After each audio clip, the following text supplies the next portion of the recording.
오늘은 갈라디아 교회를 탐방하면서 갈라디아 교회를 통해서 우리 교회에게 주시는 은혜가 무엇인지를 생각해 보려고 합니다. 어떤 분이 그런 말씀을 했습니다. 훌륭한 인물이 되고 어떤 과업을 성취하기 위해서는 세 가지 마음이 필요하다. 이걸 사문심이라고 그러는데, 첫 번째 마음이 초심이고, 둘째는 열심이고, 셋째는 뒷심이라고 했습니다. 그 중에서도 가장 중요한 것이 바로 초심이라는 것입니다. 처음 먹은 마음. 그 이유는 초심에서 열심이 나오고 뒷심이 나오기 때문인 것입니다. 초심이라고 하는 것은 무슨 일을 시작할 때 처음 품은 마음입니다. 처음에 다짐했던 마음. 초심이란 첫사랑의 마음입니다.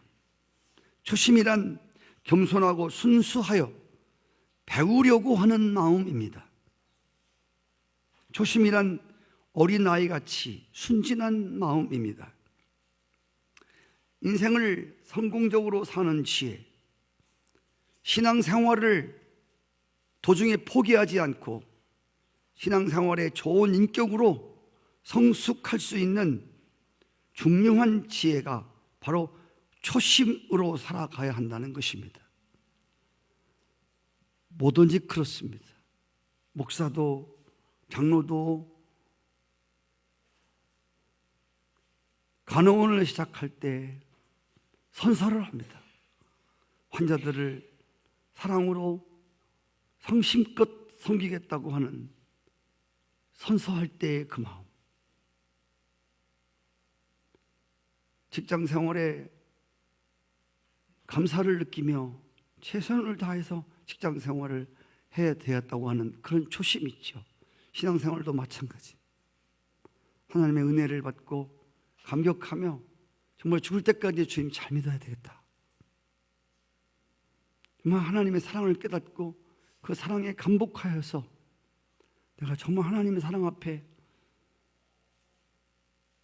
모자라지 않는 사람으로 꼭 살아야 되겠다. 이런 결심한 마음들이 다 초심의 마음이라고 생각합니다. 이런 초심의 마음 자세로 이 초심이 변질되지 않고 계속해서 그렇게 언제든지 초심의 마음을 잃지 않는 사람들이 인생을 성공할 수 있다는 것입니다.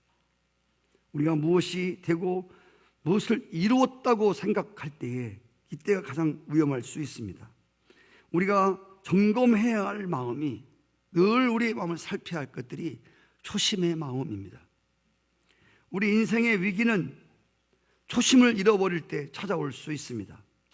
초심을 상실했다고 하는 것은 나도 모르게 교만이 내 안에 자리 잡고 있다는 것입니다.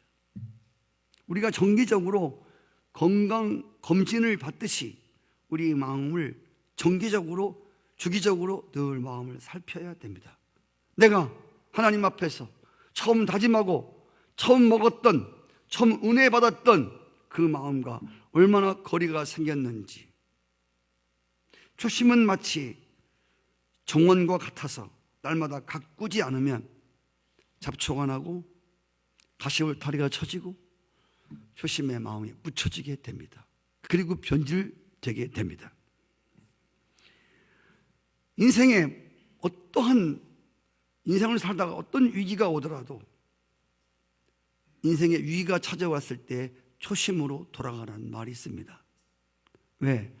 우리 인간은 초심을 잃을 때 인생의 삶의 위기가 찾아오기 때문에, 거꾸로 위기가 찾아올 때는 초심의 마음으로 돌아가라. 처음의 마음으로 돌아가라는 것입니다. 여러분, 예수 믿다가 낙심이 되거든 처음 예수 믿고 감격스러웠던 그때로 다시 돌아가셔야 됩니다.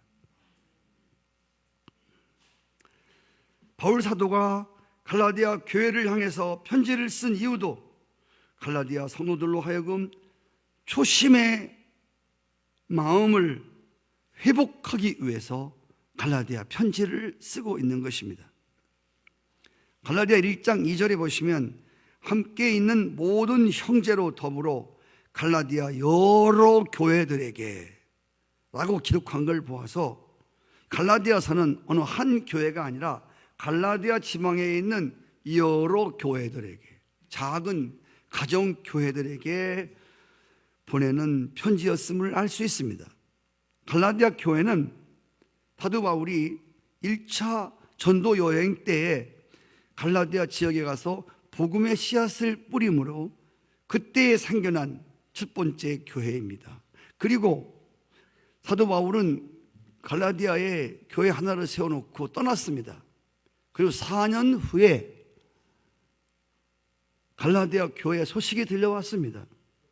그 갈라디아 소식은 처음 사도 바울에게 들은 은혜의 복음의 말씀, 은혜의 복음의 그 처음 받았던 은혜의 복음의 초심을 잃어버리고 지금 교회가 갈라지고 있고 교회가 크게 흔들리고 있고 지금 처음 받은 은혜의 복음이 변질되고 있다는 소식을 받습니다.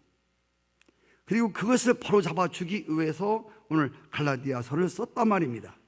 이제 오늘 갈라디아 교회를 통해서 우리가 배워야 하는 건강한 교회의 모습, 웰빙 신앙은 어떤 신앙인가에 대해서 같이 은혜를 받으려고 합니다.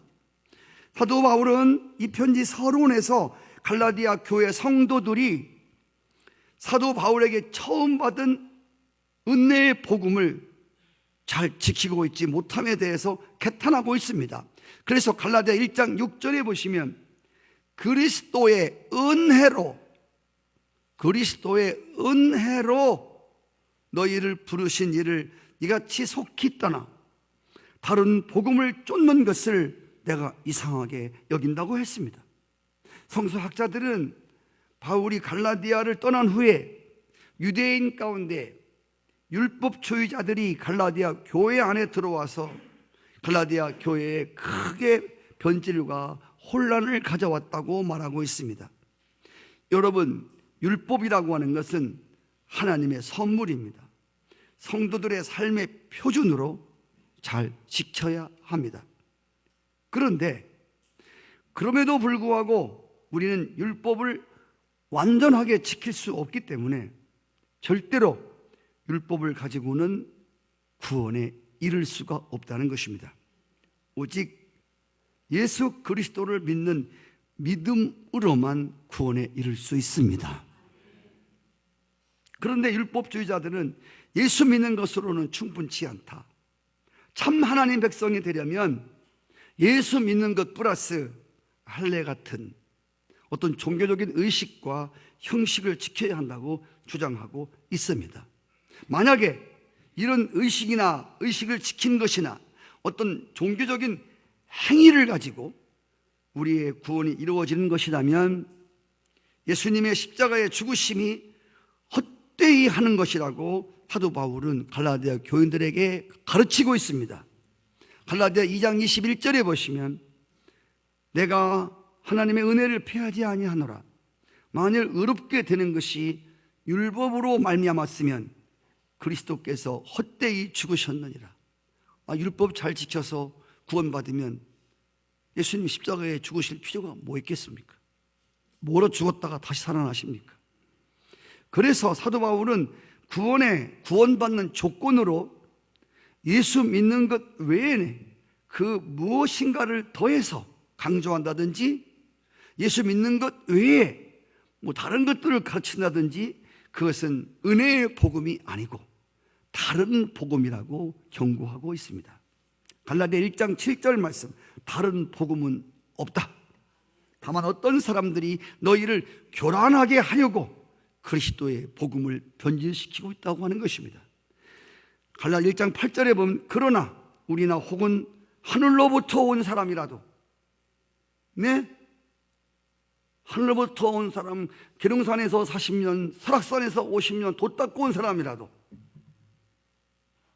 우리가 너희에게 전한 은혜로 구원받는 복음 외에 다른 복음을 전하면 그 사람은 저주를 받을 것이다.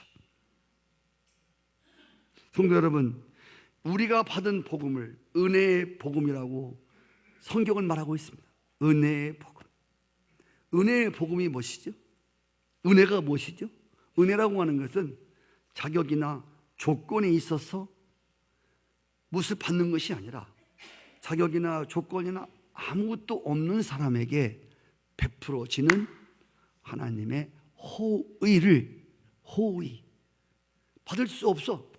나는 나 같은 게 구원받고 나 같은 게 하나님의 자녀가 되고 꼭 지옥에 떨어져야 할 죄의 장아찌가 하나님의 아들, 딸이 되고 천국을 소유한 사람이 된다?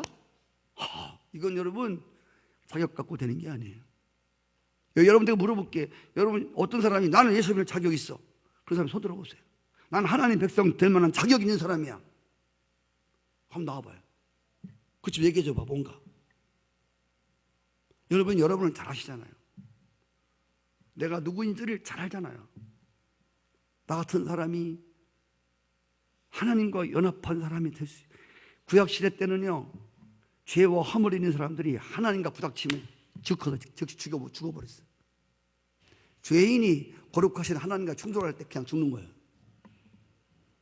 그런데 오늘 이런 죄 많은 내가 하나님을 믿게 되고 목사가 되고 교회의 직분자가 되고, 아니 그걸 떠나서 하나님을 믿는 사람이 됐다고 하는 거, 이거는 정말 우리의 어떤 조건이나 우리가 자격이 있기 때문에 하나님이 우리를 부르시고 우리를 구원시킨 것이 아니라고 하는 것을 여러분은 늘 기억하셔야 됩니다.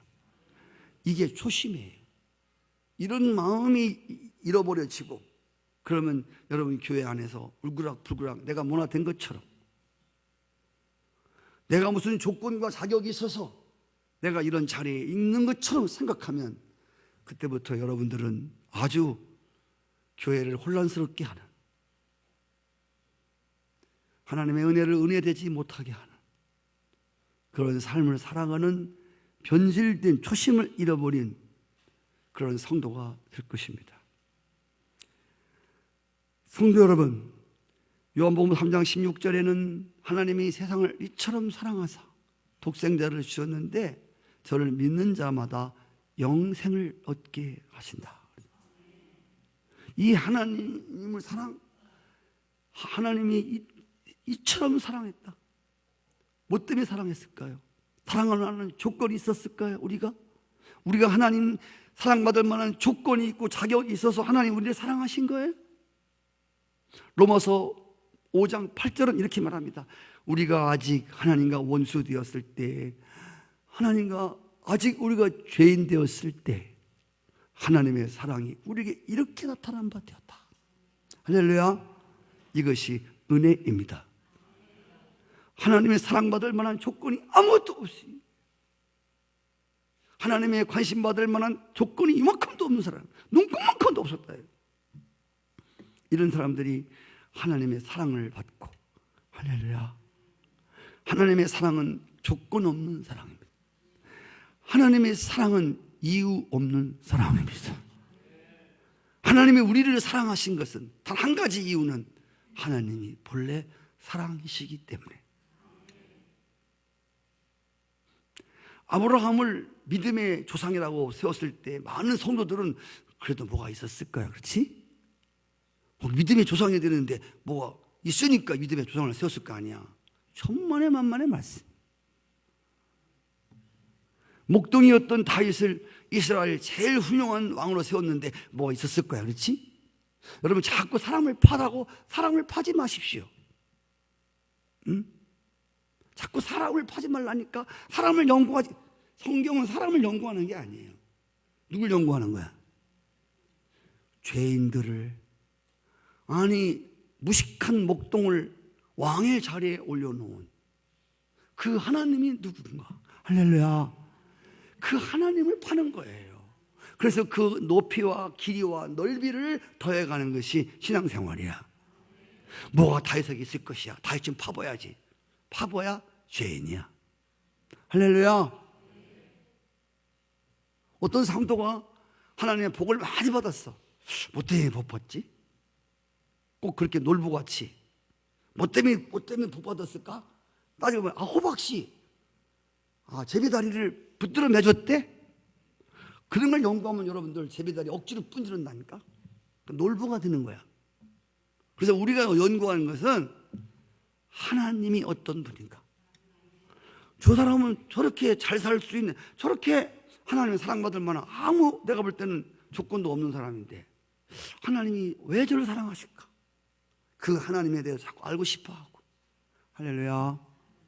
이게 오늘 성경이 말하는 거예요. 이게 은혜로운 교회가, 은혜로운 교회는 자꾸 하나님을 얘기하는 거예요. 근데 은혜 없는 교회들은 자꾸 사람들을 얘기해요. 그래서 사람들을 막 띄워주고 하나님이 떠야지. 아멘. 교회는 민주주의가 아니에요. 여기는 사람들이 마음을 못 와갖고 너 무슨 안철수나 문철수는 문재인 누구야, 그런 사람 찍어주는 게 아니에요. 여기는. 할렐루야. 저는 교회에서 정치적인 얘기 잘 안 해요. 내가 찍어주고 싶은 사람이 있어요. 전 그 사람 찍으라고 목회하고 한 번도 안 했어요. 전 여기 국회의원들 오지도 못하게 해요. 감히 여기 어디라고 와서 여기 앉아서. 그래서 와서 선거원도 못하게 해요. 우리끼리는 그런 적 한 번도 없어요. 온다고 전화 무지하게 와요. 여러분 그거 앞에 앉아있으면 한 표 더 얻으려고, 예배 드리러 오겠다고. 진짜 평상시에 잘하지. 평상시에 가끔씩 오면 내가 이해하겠어요. 와서 좀 예배도 드리고 왔다. 됐다. 우리는 그런 교회 아니라고. 다른 교회 가보라고. 저업적 교회는 그런 거 좋아하니까 저업적 교회. 여러분 국회의원 몇 명 와서 앉았으면 좋겠어요? 그럼 다음 주에 한번 불러볼까요? 네. 지금은 제가 부르면 다 와요. 다 앉았어 와서.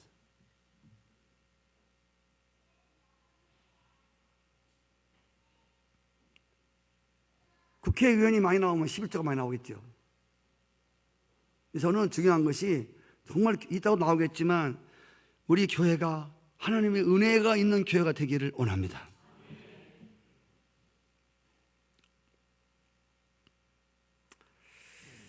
이렇게 하나님의 조건 없는 사랑으로 우리가 하나님이 우리를 구원해 주셨는데 갈라디아에 어떤 사람들이 들어왔어요?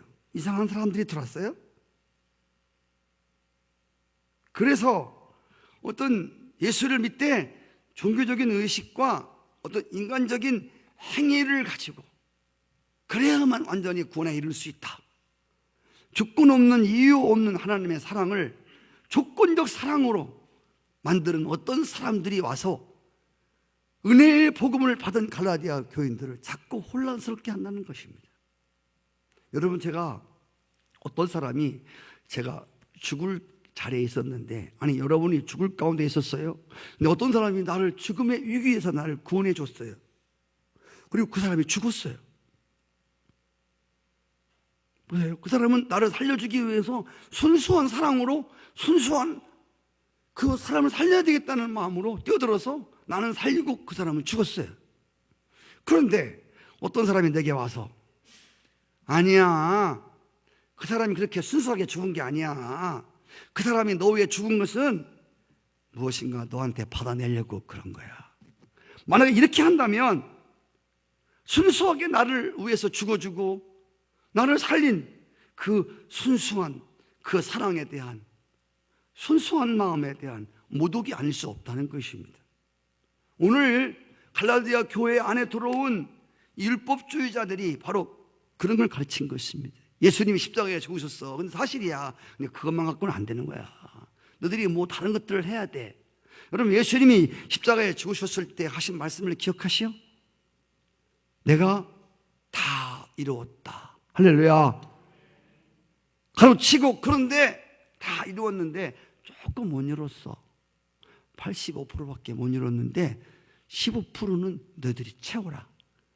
혹시 이런 성경 봤습니까? 이런 게 다른 복음이라 그 말입니다. 성경은 그냥 주님이 다 이루었다. 할렐루야. 그분이 이루어 놓으신 것을 내가 믿음으로 취해서 은혜로 얻는 구원임을 믿습니다. 아무것도 안 했어. 난 죄 때문에. 난 죄값을 안 치르고 그분이 죄값도 다 치러주고, 나 같은 거 뭐가 이뻐서, 뭐를 나 같은 게 좋아서. 하나님의 무조건적인 사랑, 이유 없는 사랑. 할렐루야. 여러분 은혜는 어떤 조건이나 이유가 없어요. 아멘. 이게 은혜입니다. 은혜.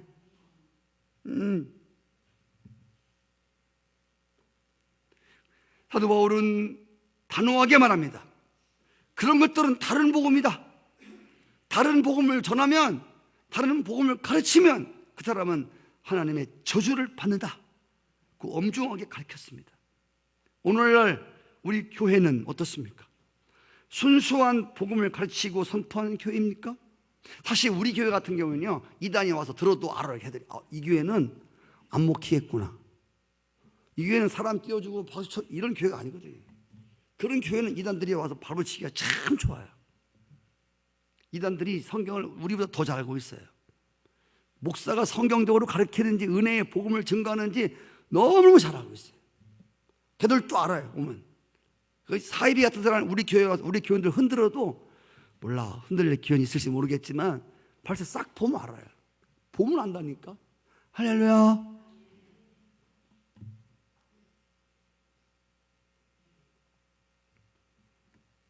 우리 교회는 순수한 은혜의 복음을 간직하고 있는 교회입니까? 문제는 오늘 이렇게 오리지널 은혜의 복음이 변질되지 않고, 그리고 이 은혜의 복음이 선포되고 이 복음이 가르쳐지고 지켜지는 일입니다. 나는 우리 교회가 역사가 흘러도, 세월이 흘러도 이 은혜의 복음이 변질되지 아니하고 지속적으로 이 은혜의 복음이 선포되며 지켜지는 교회가 되기를 기대합니다.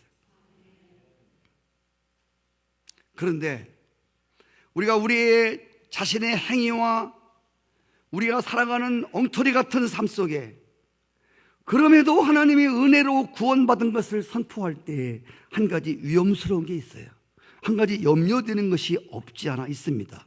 그것은 우리의 행위도 아니고 내가 잘나서 구원받은 것도 아니고 죄를 지었을 때 하나님 나를 사랑하셔서 나를 구원받게 하시고 하나님 백성이 되었다면 구원받은 후에도 뭐 행동은 아무렇게 해도 되겠네? 성경은 또 말하기를 죄가 많은 곳에 은혜가 많다며. 여러분 그거 아세요? 죄가 많은 곳에 은혜가 많다고. 들어봤어요? 못 들어봤어요?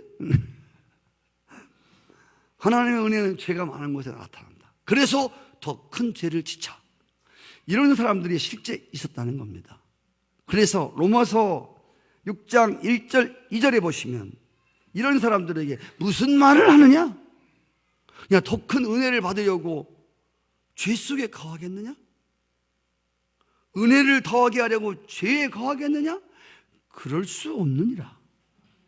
죄에 대해서 죽은 우리가 어찌 그 가운데 더 살리요? 그리스도와 합하여 세례받은 사람들은 정과 욕심을 십자가에 못 박고 새 생명으로 사는 자다. 그 뒤에 쭉 나오는 말씀입니다. 사도 바울은 갈라디아 교회에게 믿음으로 구원받은 사람들의 삶을 지배하는 것은 하나님의 영, 성령이라고 말씀했습니다. 믿음으로 구원받는 순간에 우리 안에 하나님의 성령이 우리 안에 들어오십니다. 이때부터 성령님이 우리를 인도하기 시작하십니다. 그래서 우리로 하여금 새로운 생명, 옛날 생명이 아니고 새로운 생명으로 살도록 성령께서 우리를 지도하시고 가르치시고 인도하시고 할렐루야 감동하시고 감화하게 되는 것을 믿으시기 바랍니다. 이제부터 우리가 새로운 인생을 살기 위해서 구원받은 백성으로서의 은혜의 삶을 살기 위해서 우리가 늘 결정해야 될 두 가지가 있습니다. 하나를 선택해야 됩니다. 하나는 우리 안에 거하시는 성령님의 감화와 감동과 인도와 가르침을 따르겠는가? 아니면 여전히 육체 가운데 남아있는 타락한 죄된 소욕을 따를 것인가에 대해서 항상 우리는 결정을 해야 됩니다. 갈라디아 5장 16절에 보면 내가 이르노니 너희는 성령을 따라 행하라. 그리하면 육체의 욕심을 이루지 않는다. 성령의 소욕은, 성령을 따라 살고 싶은 마음은 육체의 소욕을 누르는 것이고, 육체의 소욕은 성령을 따라 살지 못하도록 항상 우리를 막습니다. 그래서 우리 안에서 성령의 소욕과 육체의 소욕이 서로 늘 싸웁니다.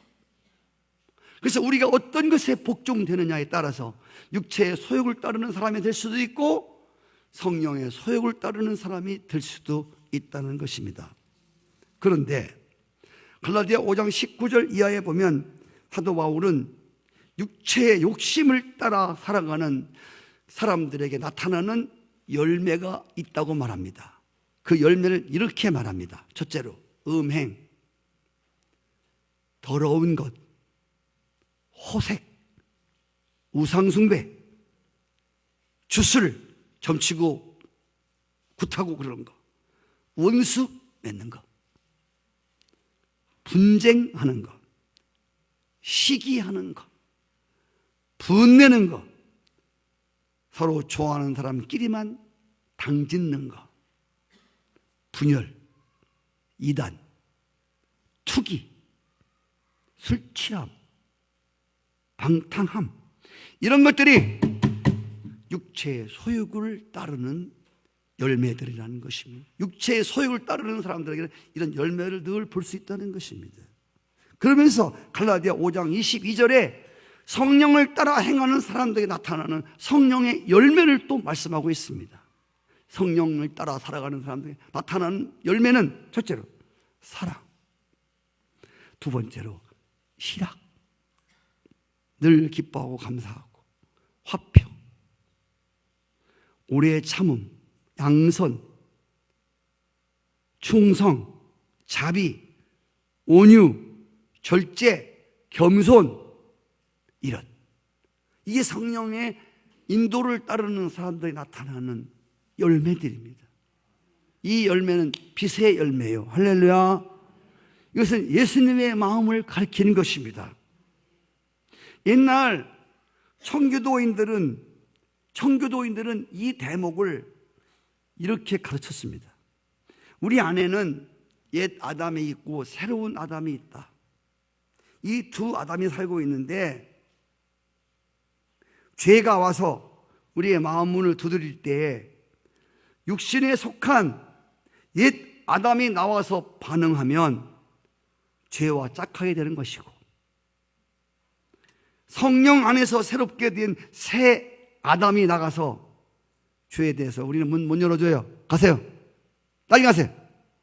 이렇게 새로운 아담이 나와서 죄를 물리치는 반응을 하면 죄도 이기고 승리할 수 있다고 가르치면서 육체 욕심을 따라 육체를 너무 좋게 하려고 살면 옛 아담이 강해지고, 육신을 쳐서 복종하여 성령님이 좋아하는 삶을 살면 새로운 아담이 강해져서 우리들의 삶 속에 예수 그리스도의 모습이 나타난다고 가르쳤습니다. 갈라디아 6장 8절 말씀, 자기 육체를 위해서 심는 자는 육체로부터 썩어질 것을 거두고 성령을 위해서 심는 자는 성령으로부터 영생을 거두리라.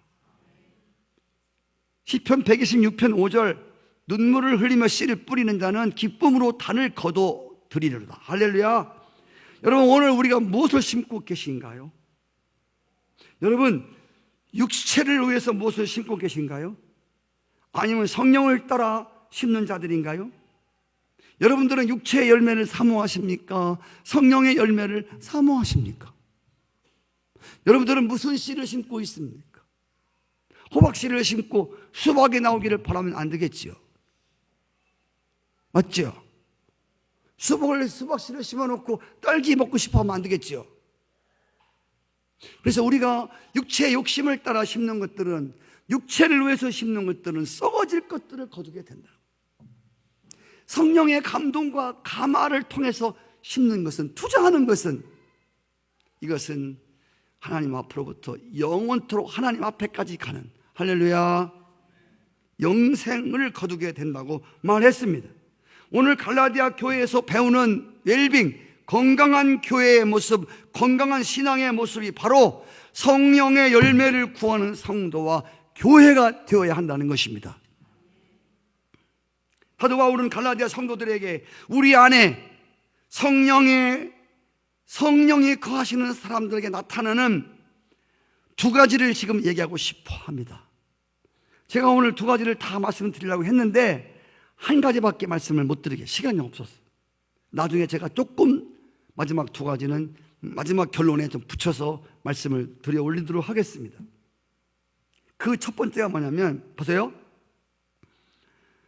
조건 없는 구원, 이유 없는 사랑, 받을 수 없는 은혜, 받을 수 없는 내가 그런 하나님의 놀라운 하나님의 백성으로 구원받은 백성으로 그런 엄청난 특혜를 받은, 아까 일부 시간도 그랬습니다. 여러분 이 땅에 살아가면서 최고로 여러분들이 기뻐하고 여러분이 하늘과 땅에서 받을 수 있는 최고의 복이 예수 믿는 겁니다.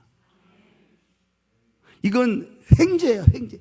여러분 일생 동안에 하나님 앞에 가서 여러분이 100살을 살든 120을 살든 인생을 마감할 때 하나님 앞에 가 설 때에 이 땅에 살아가면서 최고의 대박친 것이 바로 예수 믿은 거야.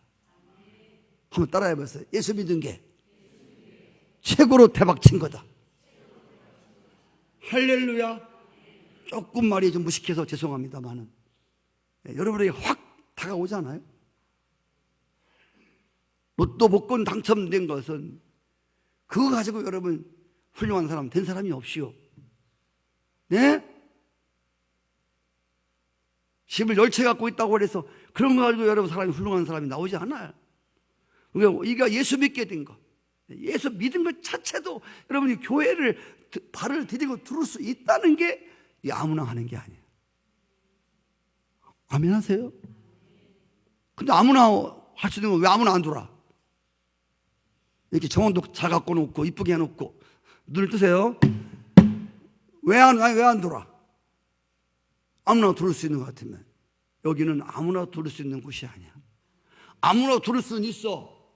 그런데 아무나 못 와. 그거 어떻게 알아? 전도해보면 알아. 진짜 여러분 한 사람이 교회 안에 들어와서 예수 믿고 구원받고 하나님의 말씀에 더군다나 말씀이 들어온다? 여러분 지금 제 말씀이 들어오세요? 딸 말씀이 들어와? 말씀이 들어온다고 하는 건 엄청난 복이에요 이게. 여러분 저는 처음 청년 시절에 우리 엄마가 용돈 준다고 해서 교회 나갔는데 부흥회 하는데 잠이 어떻게 오는지 몰라요. 하여튼 텔레비 연습곡 보는 데는 눈이 똘방똘방한데 밤도 새는데 네. 그런데 교회 와서 말씀을 듣는데 하나도 안 들려와. 부흥 강사 혼자 막 쇼로 하는데 나는 무슨 말인지 잠만 퍼버서 그냥 죽을 뻔했어 그냥. 여러분들 하나님 말씀 하나님 교회에 와서 그리고 하나님 말씀을 들으며 하나님을 참여할 수 있다고 하는 거 이게 자체가 이게 복이에요. 그래서 여러분 또 무슨 복을 달라고 하나님 앞에 우리가 예수 믿는 이 믿게 하는 이 복이 복 중에 가장 큰 대박치 사건이라니까. 이게 인생을 살아가는 중에서 최고로 횡재한 거예요.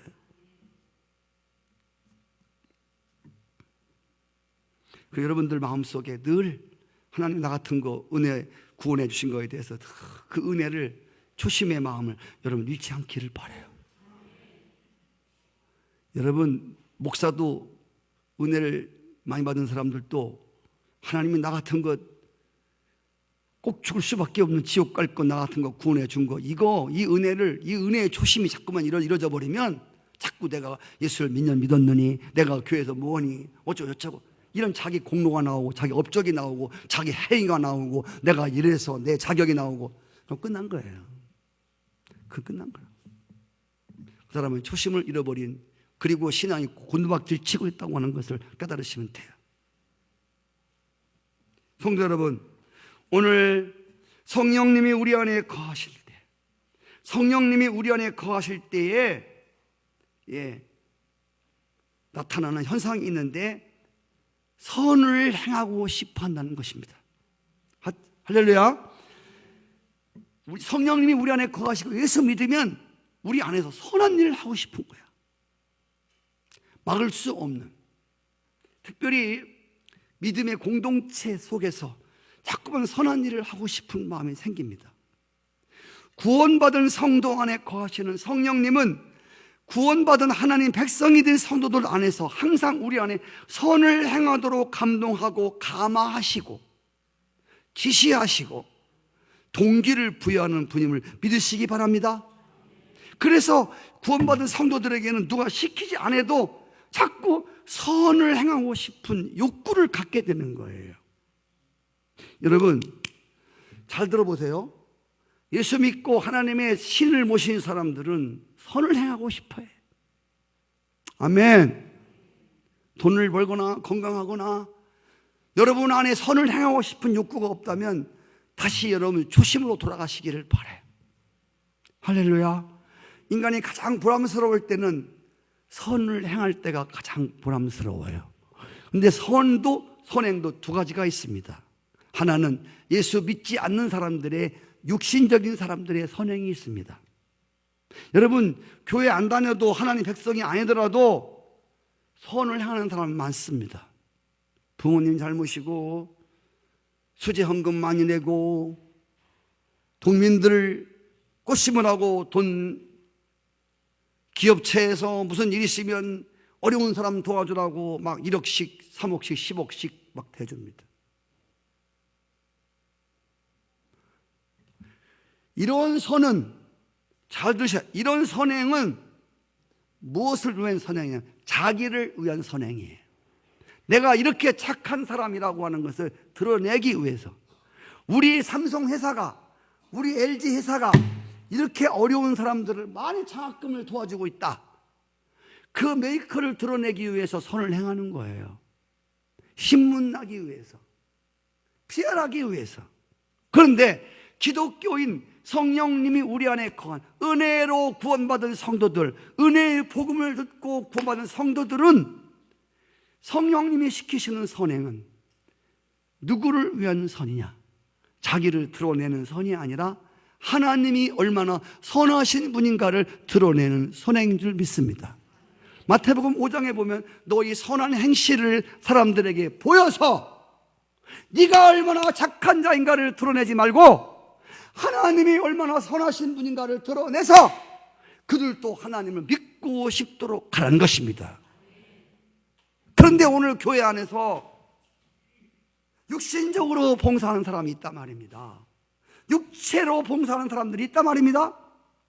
헌신을 하는데 육체로 헌신을 하기 때문에 육체는 항상 그 공로를 누가 받아먹는 거 하면 자기가 받아먹는 거야. 사실은 자기가 아니고 사단이 받아먹는 거야. 사단이 속이는 거야. 야, 네가 했잖아. 네가 했잖아. 네가 어떻게든 본 돈인데 네가 헌금을 제일 많이 했잖아. 네가 한 거야. 네가 한 거야. 내가 잘한 거야. 내가 잘했어. 그러면서 뒤에서 영광을 사단이 다 빼먹는 거야. 사람들 이걸 모르는 거예요. 우상 숭배도 죽은 조상에게 살았을 때는 한 번도 절도 안 턴다 그러면 죽으니까 막 절을 하는 거야. 그래 절해. 조상을 숭배해야 돈 버는 거야. 너 조상 숭배 잘해야 너 사업 잘 된다. 그래서 죽은 조상에 섬기게 해놓고 그래서 귀신이 그 절을 다 받아먹는 거야. 이건 내 말이 아니고 성경에 나오는 말씀이다. 그 말입니다. 아멘이시죠? 그래서 육체를 쫓는 사람은 사단이 그 뒤에서 조절을 합니다. 육체로. 야, 내가 너 이름 내고 네 얼굴 내고 네가 얼마나 선을 잘하는 사람이지를 네가 드러내. 제가 이번에 그 저희 교회에서 헌신해주고 가신 우리 그분들 제가 사진을 같이 찍고 제가 감사패 하나를 제가 드린다고 그랬어. 그 사실은 장로님들하고 조금 우리 입장에서라도 표시를 좀 하자. 저렇게 수천만 원어치를 저렇게 자기 교회도 아닌데 다 봉사해주고 다만 어머님 하나 여기 계시다고 하는 것 때문에 봉사해주는데 우리가 그걸 해야 될 거 아니냐. 그 제가 얘기를 했어요. 이번 주에 꼭 교회를 나와달라. 내가 감사패 받을 것 같으면 이런 일을 하도 안 했다. 믿음이 참.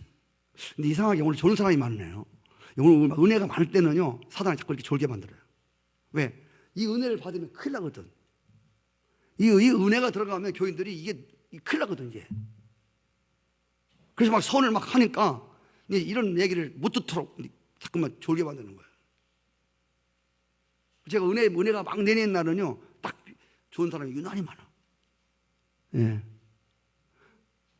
할렐루야. 네. 자도 괜찮아요. 왜? 잔 사람 부르고, 잤지요? 다 들었어요. 다 들었어요. 예. 근데 잔 사람 보고 물어보면 다 들었다는 건 조건이. 예. 그런 말 시키지 마요. 예. 들어오질 않아요. 눈이 감기면요, 들긴 들리는데, 그 은혜를 안 들어와요. 자, 어디까지 했죠? 그렇지.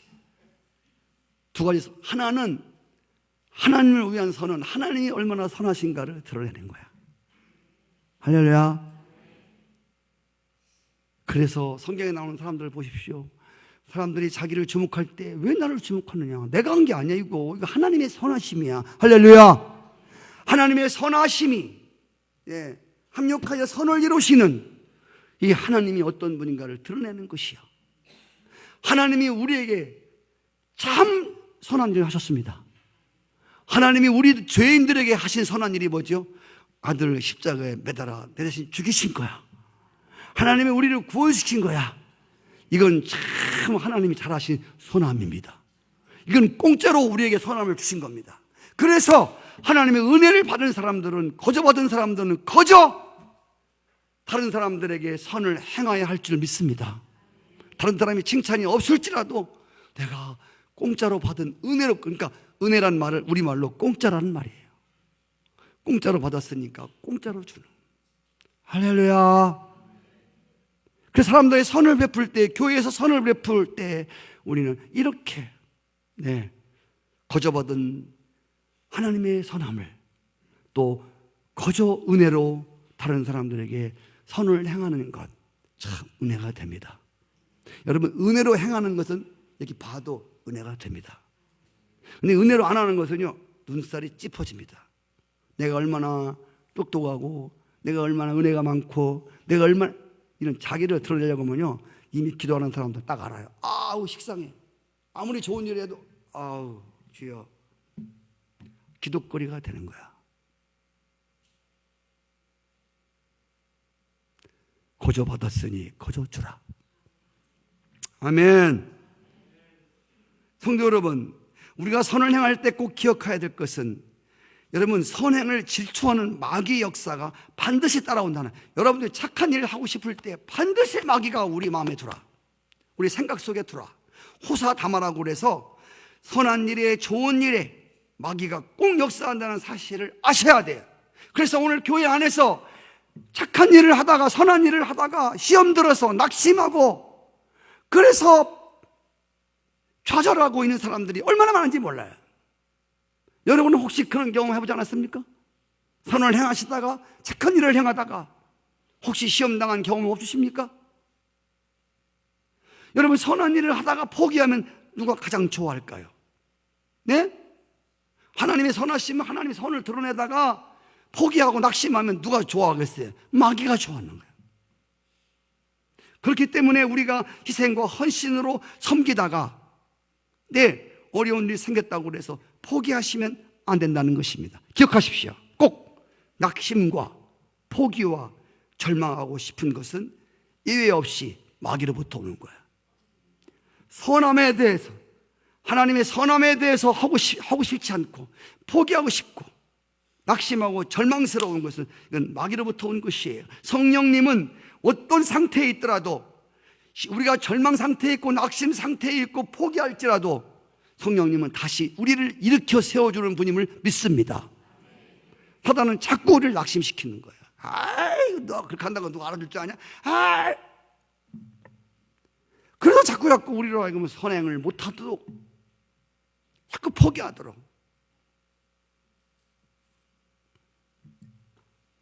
성령의 역사는 우리가 포기한 자리에서도, 절망한 자리, 시험된 자리에서도 항상 우리로 하여금 소망과 기대를 갖도록, 그리고 우리의 믿음을 일어서도록 하십니다.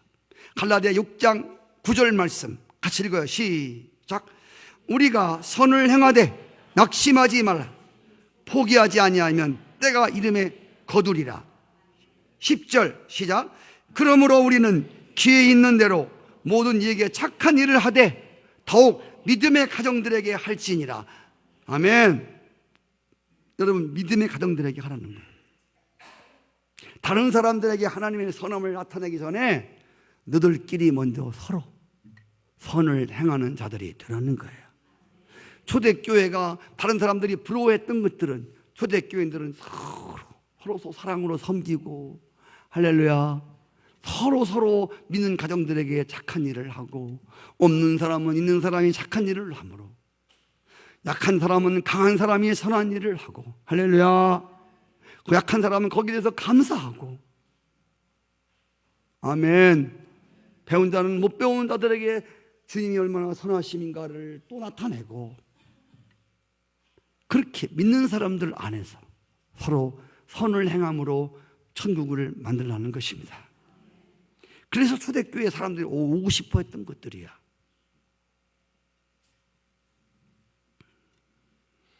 고린도전서 15장 58절, 제가 가장 좋아하는 성경 구절입니다. 같이 한번 읽지요. 시작. 그러므로 내 사랑하는 형제들아, 견실하고 흔들리지 말고 항상 주의 일에 더욱 힘쓰는 자들이 되라. 이는 너의 수고가 주 안에서 헛되지 않다. 할렐루야.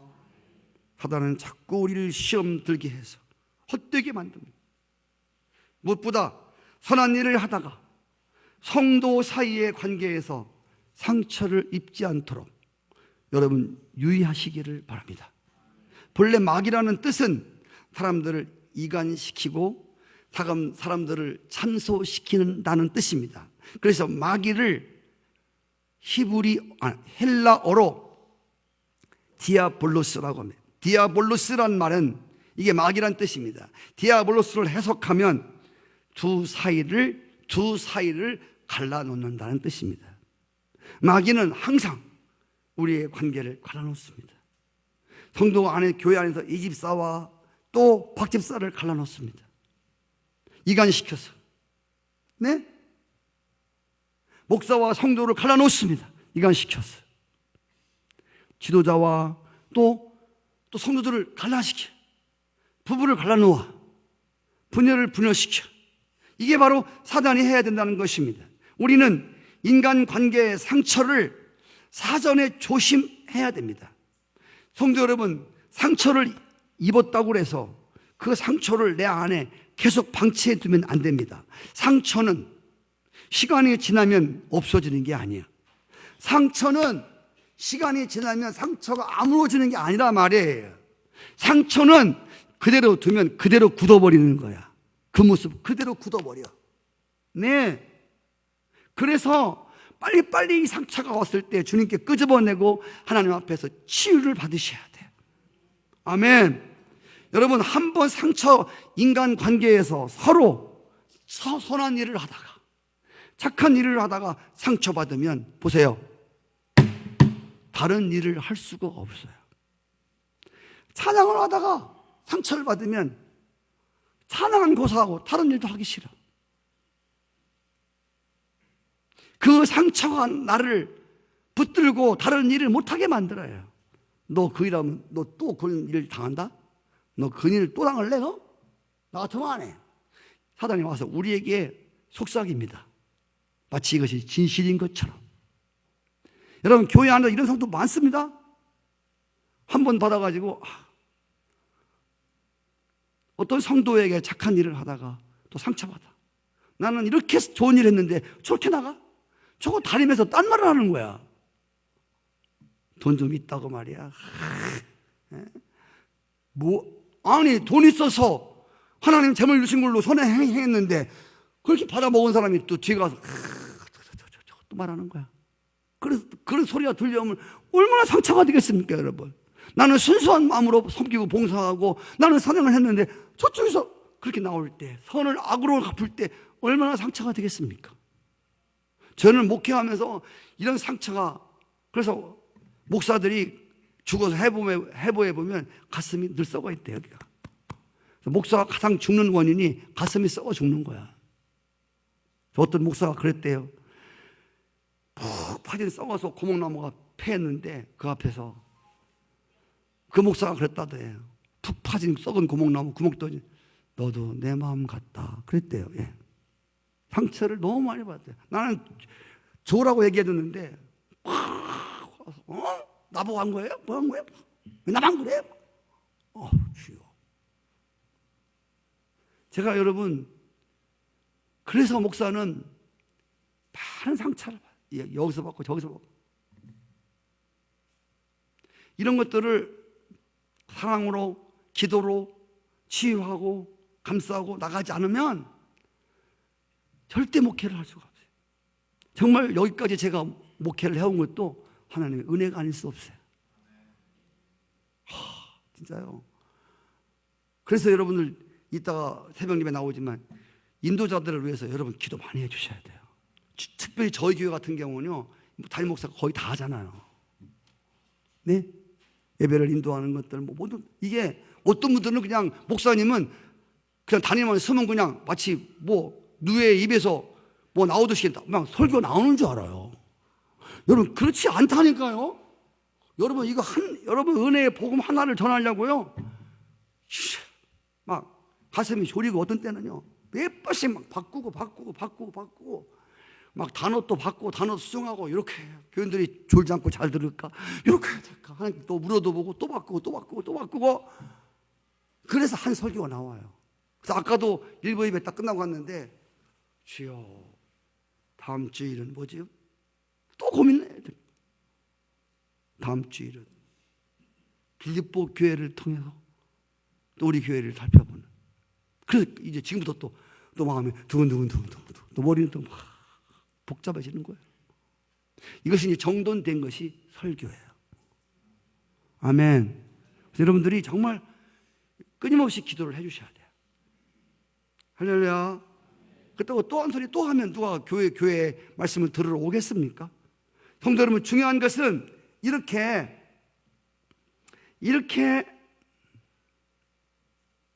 상처는 한 번 받으면 없어지는 게 아니라고 하는 거예요. 이것을 사랑으로 감싸든지 아니면 하나님 앞에 상처가 치유되지 않으면 다른 일도 겁나서 할 수가 없어. 여러분 고슴도치 아시죠? 서로 고슴도치들은 사랑할 때 어느 정도 상처가 된다면, 왜? 서로 부둥키 않으면 서로 찌르니까. 암놈의 수놈이 부둥키 않으면 서로 찔러. 그래서 아파. 근데 이 아픔을 안고 이 고슴도치가 그렇게 사랑을 한답니다. 그래서 고슴도치 새끼를 만들어내고, 예, 할렐루야. 고슴도치는 암놈도 수놈도 다 가시야. 그래서 서로 부둥키 안으려면 서로 가시에 찔리는 아픔을 감수하고 서로 부둥켜 안는 거예요. 여러분, 우리 인간 관계가 그렇습니다. 우리 인간들은 다 가시가 다 있어요. 여기 가시 없는 사람 흔들어 봐. 우리 가시 하나도 없어요? 왜 나보고 물어봐. 가시 없어요? 많아요? 저렇게 이쁘장한 권사님이 누가 그러대. 발톱을 숨겼는데 이 발톱이 딱 나오는 때가 있다는 거야. 가시 없는 사람이 어디 있습니까? 우리 인간들의 관계도 서로 부둥켜 안을 때, 서로 섬길 때 서로 찔리는 거야. 서로 찔리면서 부둥켜 안으면서 그러면 성숙해 가는 거야. 할렐루야. 그 아픔을 서로 감싸면서 서로 이겨가면서 그러면서 우리의 신앙이 성숙해 가는 것을 믿으시기 바랍니다. 건강한 성도는 상처가 없는 신앙이 아닙니다. 건강한 부부는 상처가 없는 부부가 아닙니다. 건강한 교회는 문제가 없고 상처가 없는 교회가 건강한 교회가 아닙니다. 제가 물어볼게요. 여러분 혹시 여러분 주변에 여러분 친구들이나 또 믿는 또 여러분 다른 교회 다니는 사람들이 우리 교회 와봐. 예. 경수가 우리 교회 와봐. 우리 교회 사랑이 많다. 우리 교회 문제 없다. 가짜예요. 가지 마세요.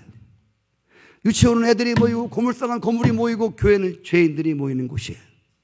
죄인들이 모이는 게 문제 하나도 없다? 순 거짓말이에요. 그렇게 보일 뿐이지 그 안에는 내부는 문제가 많아요. 저는 우리 교회가 문제 없다는 얘기하면 우리 교회는 잘못된 교회입니다. 이거는 정말 잘못된 교회예요. 그래서 여러분 어느 교회에 문제가 없다고 하면 거기 가면 큰일 납니다. 여러분 왜? 여러분 낙심하고 실망하고 시험됩니다. 자, 교회는 많은 상처도 있고 아픔도 있고 부부간에도 마찬가지고 성도의 관계도 마찬가지입니다. 그럼에도 불구하고 이 상처를 사랑으로 덮고 극복해 나가며, 할렐루야, 이 속에서 계속 연단받아 우리가 어떤 말을 들어도 어떤 상처를 주어도 이제는 연단받은 심령이 되어서 어떤 말을 해도 내가 선을 행하다가 헌신과 봉사를 하다가 누가 무슨 말을 하고 누가 내 멱살을 잡고 끌어내려도 그것 때문에 상처받지 않는 이런 사람이 될 때, 할렐루야, 그 사람 때문에 교회가 바뀌는 것이고 상처 준 사람들이 바뀌는 것이고, 아멘. 다른 사람들이 예수를 믿게 되어지는 역사가 있음을 믿으시기 바랍니다. 갈라디아 6장 10절 말씀, 그러므로 우리는 기회 있는 대로 모든 이에게 착한 일을 하되 더욱 믿음의 가정들에게 할지니라. 갈라디아 5장 13절 말씀, 사랑으로 서로 종노릇 해라. 갈라디아 6장 2절, 서로가 짐을 져라. 할렐루야. 한 번에 짐을 다 질 수 없겠지만 우리가 짐도 한 번에 다 질 수 없습니다. 술도 첫 번째부터 술 고래가 되는 게 아닙니다. 한 잔 먹고 두 잔 먹고 석 잔 먹고 한 잔 먹고 두 병 먹고 세 병 먹고 이래서 술 고래가 되듯이, 다른 사람 짐 지는 것도 처음에는 다 못 져. 이런 사람 보고 다 지다 보면 시험 들어. 조금씩 짐을 늘려가는 겁니다. 영적인 근력을 또 강화시키는 것입니다. 따지고 보면 예수님처럼 상처 많은 사람이 없습니다. 예수님처럼 배신을 많이 당하신 분도 없습니다.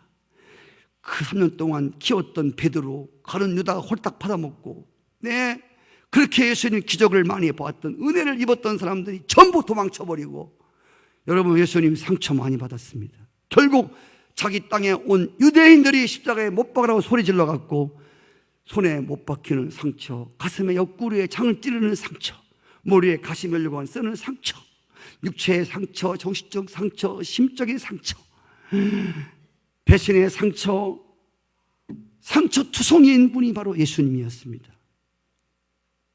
그럼에도 자신에게 상처를 준 사람들에 대해서 저들의 죄로 돌리지 마시고, 저들이 하는 일을 알지 못하오니 저들의 죄를 용서해달라고 예수님이 기도하셨습니다.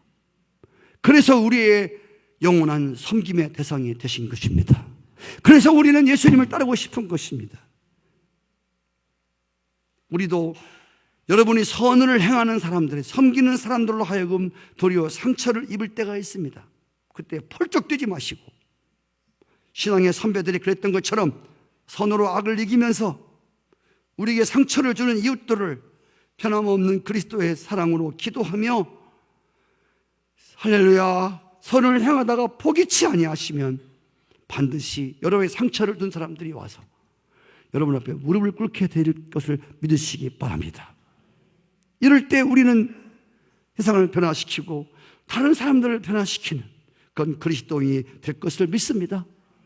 사도 바울 되게 하신 밑거름이 된 사람이 스데반 집사님입니다. 스데반 집사가 선한 일을 하다가 돌에 맞아 죽게 되었습니다. 이때 율법에는 증인 2사람을 세워야 됩니다. 그때 나를 증인 세우겠다고 나온 사람이 바로 그 유명한 바울입니다. 돌로 때려 죽이는데 증인 쓴 사람, 그 사람이 바울. 그때는 사울이었지요. 그런데 돌로 때려 막 죽이는데 피투성이가 되면서 얼굴이 하얀 게 아닙니다. 여러분, 하얀 얼굴이 천사의 얼굴이 아니에요. 아멘 하세요. 어떤 분들은 아주 하얗게 해갖고 파운데이션을 딥덧 발라갖고 마치 얼굴 하얀 게 천사 같은 줄 아는데, 천사는 얼굴 하얀 게 아니에요. 천사는 얼굴에 은혜가 있는, 할렐루야, 얼굴에 시커매도요 은혜가 있는 얼굴이 있고요, 하얘도요 소름 끼치는 얼굴이 있어요. 할렐루야. 예. 그래, 천사는 하얀색이 아니다. 은혜로운, 얼굴이 은혜로운 거야. 여러분, 잘생긴 거하고 은혜로운 얼굴은 달라요. 눈이 조금해도요 엄청 은혜가 있는 사람이 있어요. 눈이 까풀 때도 진짜 은혜가 있는 사람은 없어요. 진짜 무서운 사람이 있어요. 자, 성도 여러분, 이 스데반 집사님이 죽을 때 사울이 옆에서 딱 본 거예요. 봤는데 마지막 죽으면서 피를 흘리면서 얼굴이 천사 얼굴같이 튀면서 그러면서 뭐라고 하는데, 아버지, 저들의 죄를 저들에게 돌리지 마십시오. 저들을 용서해 주십시오 하고 죽는 거야. 여러분, 그 광경을 본 사울이라는 청년, 마음속에 큰 의문 하나가 생겼습니다. 저게 뭐지? 자신을 돌로 때려 죽이는 저들을 향해서, 자기가 선을 행했는데 복음을 증거했는데 자기를 죽이는 저들을 향해서 무엇이 저렇게 얼굴을 빛나게 하지? 어떻게 저런 기도가 가능하지? 저 비밀이 뭘까? 정체가 뭘까? 정말 알고 싶었습니다. 궁금했습니다. 그러다가 그 사울이라는 청년이 다메섹에서 예수 믿는 사람들을 잡아 죽이려 하다가 살아계신 예수님을 만나게 됩니다. 그리고 그가 훌렁 뒤집어졌습니다. 훌렁 뒤집어져가지고 스데반과 똑같은 삶을 살았습니다. 그는 선을 행하다가 복음을 전가하다 수없이 받았습니다. 동족들에게 맞았습니다. 말을도 못하는 감옥에 들어가고, 말도 못하는 어려움을 당했습니다. 그때마다 사도 바울의 얼굴은 천사 같았습니다. 할렐루야. 자기를 상처 주는 자들을 향해서 그리스도의 사랑을 말하고, 당신들은 아무 죄가 없어. 당신들이 알지 못하며 나는 당신을 위해서 기도하는 것을 쉬지 않겠어 하면서 바로 스데반 집사님이 그렇게 감싸는 거예요. 사도 바울도 결국은 선을 행하다가 로마에서 목이 잘려서 예수님 때문에 순교당한, 아름다운 선을 행하다가 정말 아름다운 모습으로 인생을 마감한, 할렐루야. 성도 여러분, 지금까지 기독교가 이렇게 지탱해오고 이렇게 교회가 지탱해왔던 이유는 선을 행하다가 이름도 없이 빛도 없이 착한 일을 하면서 하늘의 미랄로 썩어진 영혼들이 있었기 때문에 오늘은 기독교가 화려하게 꽃피고 있고, 이 교회가 이만큼 자리 잡은 것은 이름도 없이 빛도 없이 선을 행하다 헌신하고 희생하면서 하늘의 미랄로 썩은 사람들이 있기 때문에 오늘 이 교회가 이런 줄을 믿습니다. 갈라디아 교회는 처음 받은 은혜의 복음을 잃어버렸습니다. 성도 여러분, 갈라디아 교회는 처음 믿던 초심의 마음이 필요했습니다. 오늘 우리 교회도 정말 우리 교회가 지금도 아름답지만 초심으로 돌아가는, 할렐루야. 그래서 성도 한 사람 올 때 그 귀한 영혼이 왔다고 서로 기뻐하며, 그죠? 새로운 영혼들 하나 붙들고 감사하고 고맙습니다. 그리고 서로 모양은 다르고 성질은 다르고 다 다르지만 하나님이 보내준 한 영혼이 얼마나 귀한데, 우리 어떻게 구원받은 백성들인데, 어떤 은혜를 입은 사람들인데 서로 우리끼리 피차가 상처가 될 때도 있음에도 불구하고 서로 끌어안으며 사랑으로 덮어주며 하나님께 기도함으로 상처를 해결하며, 아멘. 어떤 나한테 얘기를 해도, 어떤